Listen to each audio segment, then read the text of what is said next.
we are going to do one of my all-time favorite activities called Sink or Float. It's one of my favorite activities because everyone can enjoy it. Little kids like toddlers just love to splash around in the water, up to adults because they love it because it's pretty cognitively stimulating because you have to make some really educated guesses and not even adults know what's going to sink or float. So we have a big tub of water. We need a see-through tub of water because we're videoing, but at home you could use a bathtub, you can use your sink, you don't really need any special equipment. And we just have everyday items that you have around your house or your yard. At the bottom of the video, I attached a chart that you can use, and it has a column for what you think is going to happen and a column for what you actually saw happen. And whether you use a chart or not, that's an important element, I think, to sink or float, is to make a hypothesis to what you think is going to happen before you put the object in. It's great for just thinking about what's going to happen, and then it's great for that growth mindset because maybe you didn't know that was what was going to happen and something different happened. So that's good for just realizing that that's what makes our brain grow. So we are going to test out Annie's hypotheses one by one, and we're going to see. And what I'm going to tell you is you should do this yourself at home before you watch this part of the video. Because don't watch us do it yourself first. Because it's way more fun to experience yourself first than it is to watch us do it. But okay, so after I know now that you have done this at home, you're gonna watch us do it. So Annie, the first one is what? It is a stick, and I was sink or float. I chose that it will float. Okay, you think it's gonna float. Now I'll tell you, a lot of times little kids will choose it based on its size. So it's a pretty big stick, so they might think it was gonna sink, but you think it's gonna float, okay? Yes. All right, let's see. You were right, it did float. Okay, interesting. I wonder why. We'll talk about that at the end. Okay, so float is what you saw happen. What's the next one? The next one is a banana. And what do you think is going to happen? I chose sink. Sink. You want to put it in? Sure.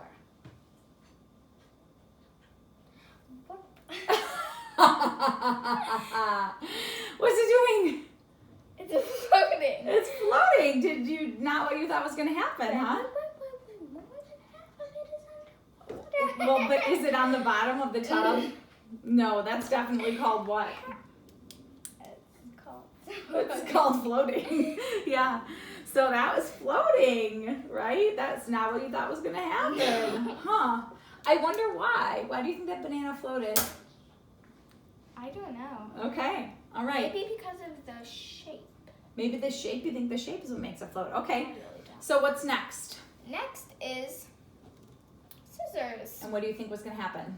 I chose sink. Okay. Now what I have seen so far, I'd like to change it to float. You like to change it float. You're nervous. Oh, yay! You were right. Okay. But you're not really sure why now, right?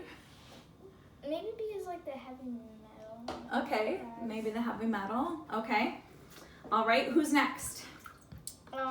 Next is a Lego. Okay. And before we filmed, you had a hypothesis and a reason you wanted to share. Yes. I chose that it would float, and my reason is because it has little holes here and a little caving in, so water can go into it and help support it. Water can? Yes. Okay. Well, It's floating. it's floating. It's floating.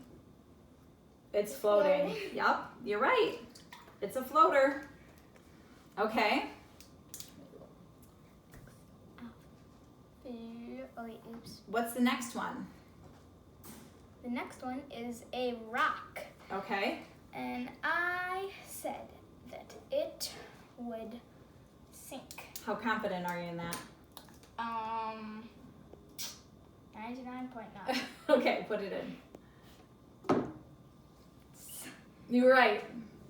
They do say sink like a stone for a reason. Okay, so that's a sink. Who's next? The next one is a marker. And what do you think it's gonna do? I think that it will float. Let's see. Yeah, you were nervous about that one. Let's see. Float, float. Yeah, it's a floater. Okay, good one. What's next? Our next one is. Do you know why it floats? It's light. It's light. Okay. Maybe like the shaping of it. Maybe. Maybe the shape. Okay, it's a good hypothesis. Next one is what? Next one is a fork. Okay, what do you think is gonna happen? I think that it will sink Okay, why? because it is made of metal. Okay, Metal is heavy. okay, We learned that from the scissors. okay, Yeah. That's okay. So you notice similarities between them. Let's see. What happened? It It's sunk. Yeah, it sank. Okay. Sink or sunk. You know, that one's a sank, but have sunk. Okay. Okay. What's the last one? Our last one is a crayon. And what do you think it's gonna do? I think that it is going to float Why? because it is made of light material Okay. like paper and wax. Okay. Is it? Yeah, it is wax. Okay. Yeah. Okay. All right, put it in. What? Excuse me. What happened to that crayon? It sank. It sank, huh? Let me try again. Okay. You think if you put it in differently, it's gonna float? Maybe. So this is why sink or float is such an interesting activity, because kids of all ages, adults, really can be be intrigued by the results, because actually sink or float isn't about size, which is what very young children think it's about. It's not about weight, which is what older children think it's about. It's about density. And that is a very tricky concept to understand. So you could really experiment with sink or float well into adulthood. Nope, nope, nope. It's